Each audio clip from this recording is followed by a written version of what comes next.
The Phantom Armies Seen in France by Hereward Carrington. History abounds in cases showing the apparent intrusion of spiritual help in time of trouble, and in the annals of military history these accounts are not lacking.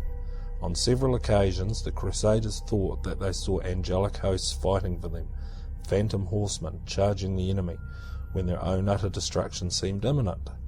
In the wars between the English and the Scots several such cases were cited, and the Napoleonic Wars also furnished examples, but the most striking evidence of this character, because of the newest, and supported apparently by a good deal of first-hand and sincere testimony, is that afforded by the phantom armies seen in France during the retreat of the British army from Mons, the field of Agincourt.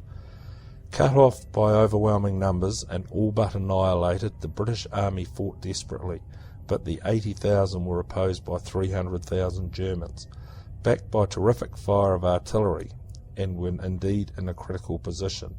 They were only saved, as we know, by the heroism of a small force of men, a rearguard, who were practically wiped out in consequence. At the most critical moment came what appeared to be angelic assistance. The tide of battle seemed to be stemmed by supernatural means. In a letter written by a soldier who actually witnessed these startling events, quoted by the Honourable Mrs. St. John Mildmay, North American Review, August 1915, the following graphic account is given. Our soldier writes, "The men joked at the shells and found many funny names for them, and had bets about them, and greeted them with music hall songs as they screamed in the terrific cannonade. The climax seemed to have been reached, but a 7 times heated hell of the enemy's onslaught fell upon them, rending brother from brother. At that very moment they saw from their trenches a tremendous host moving against their lines. 500 of the 1,000, who had been detailed to fight the rearguard action, remained, and as far as they could see the German infantry was pressing on against them, column by column, a grey world of men, 10,000 of them, as it appeared afterwards. There was no hope at all. Some of them shook hands. One man improvised a new version of the battle song Tipperary, ending, 'And we shan't get there,' and all went on firing steadily. The enemy dropped line after line, while a few machine guns did their best. Everyone knew it was of no use. The dead grey bodies lay in companies and battalions, but others came on and on, swarming and advancing from beyond and beyond. 'World without end, amen,' said one of the British soldiers with some irreverence, as he took aim and fired. Then he remembered a vegetarian restaurant in London, where he had once or twice eaten queer dishes of cutlets made of lentils and nuts that pretended to be steaks. On all the plates in this restaurant a figure of St. George was printed in blue with the motto, Adsit Anglis Sanctus Georgius, may St. George be a present help to England. The soldier happened to know Latin and other useless things, so now, as he fired at the grey advancing mass 300 yards away, he uttered the pious vegetarian motto. He went on firing to the end, till at last Bill, on his right, had to clout him cheerfully on the head to make him stop, pointing out as he did so that the king's ammunition cost money and was not likely to be wasted.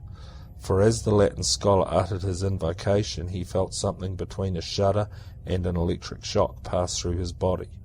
The roar of the battle died down in his ears to a gentle murmur, and instead of it, he says, he heard a great voice louder than a thunder peal crying, "Hooray! Hooray!"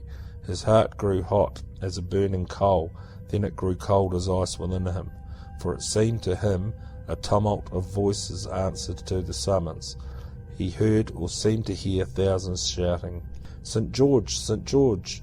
Ha, Messiah! Ha, sweet saint, grant us good deliverance! St. George for merry England! Hurrah! Hurrah!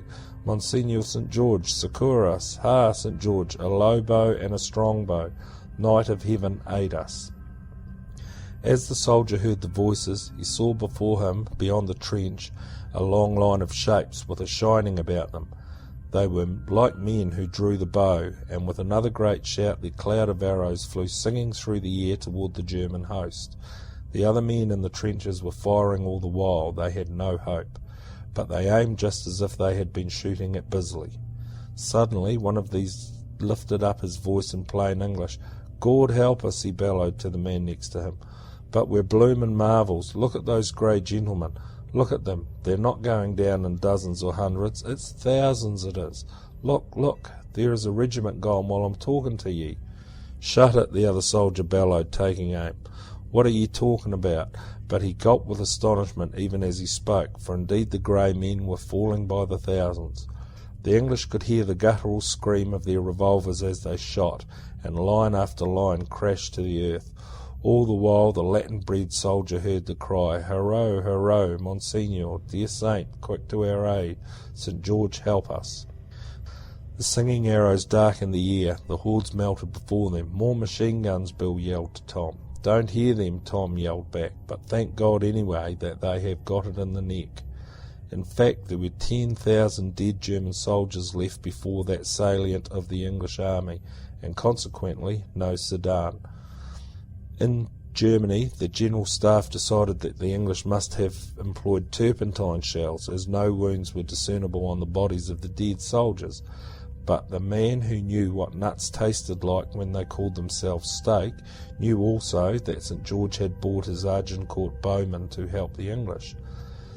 Such accounts have been confirmed by others. Thus Miss Phyllis Campbell, writing in the Occult Review, October 1915, says, "I tremble, now that it is safely past, to look back on the terrible week that brought the Allies to Vitry-le-François.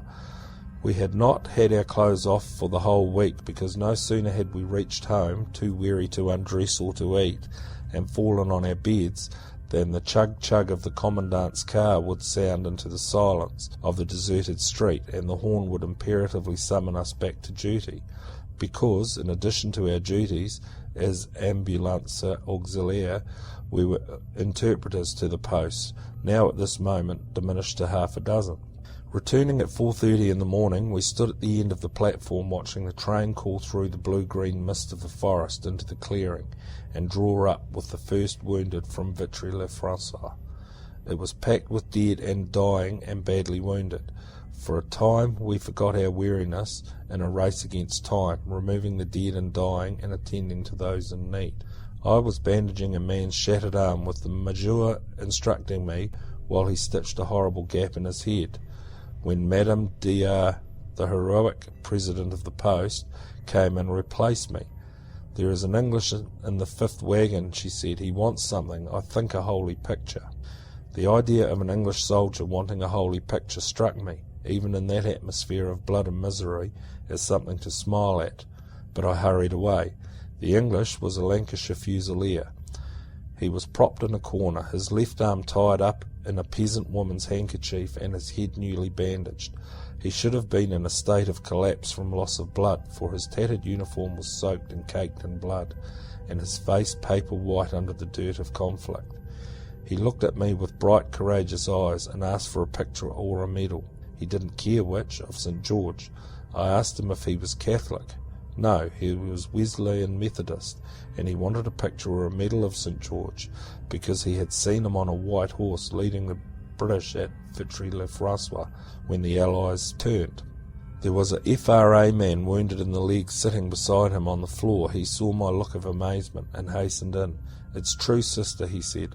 "We all saw it. First there was a sort of yellow mist-like sort of rising before the Germans, as they came on top of the hill. Come on like a solid wall they did, springing out of the earth, just solid, no end to them. I just give up. No use fighting the whole German race, thinks I. It's all up with us. The next minute comes this funny cloud of light, and when it clears off, there's a tall man with yellow hair and golden armour on a white horse, holding his sword up, and his mouth open as if he's saying, 'Come on, boys, I'll put the kibosh on these devils,' sort of. This is my picnic expression. Then before you could say knife, the Germans had turned, and we were after them, fighting like 90. Where was this, I asked, but neither of them could tell. They had marched fighting a rearguard action from Mons till St. George, and appeared through the haze of light and turned the enemy. They both knew it was St. George. Hadn't they seen him with a sword on every quid they ever seen? The Frenchies had seen him too. Asked them, but they said it was St. Michael. Much additional testimony of a like nature might be given, and it has been collected by students of physical research. If the spiritual world ever intervenes in matters mundane, it assuredly did so on this occasion, and it could hardly have chosen a more opportune time. Could the aspiring thoughts of dead and dying, and those still living and fighting for their country, have drawn St. George to earth to aid in again redeeming his country from foreign foe? Could a simple hallucination have been so widespread and so prevalent, or might there not have been some spiritual energy behind the visions thus seen, stimulating them and inspiring and encouraging the stricken soldiers? We cannot say. We only know what the soldiers themselves say, and we also know the undoubted effects upon the enemy, for on both occasions were the Germans repulsed with terrible slaughter. Perhaps the vision of St. George led our soldiers into a closer touch and rapport with the consciousness of some high intelligence, or the veil separating the two worlds was rent, as so often appears to be the case of apparitions and visions of this nature. End of The Phantom Armies Seen in France by Hereward Carrington.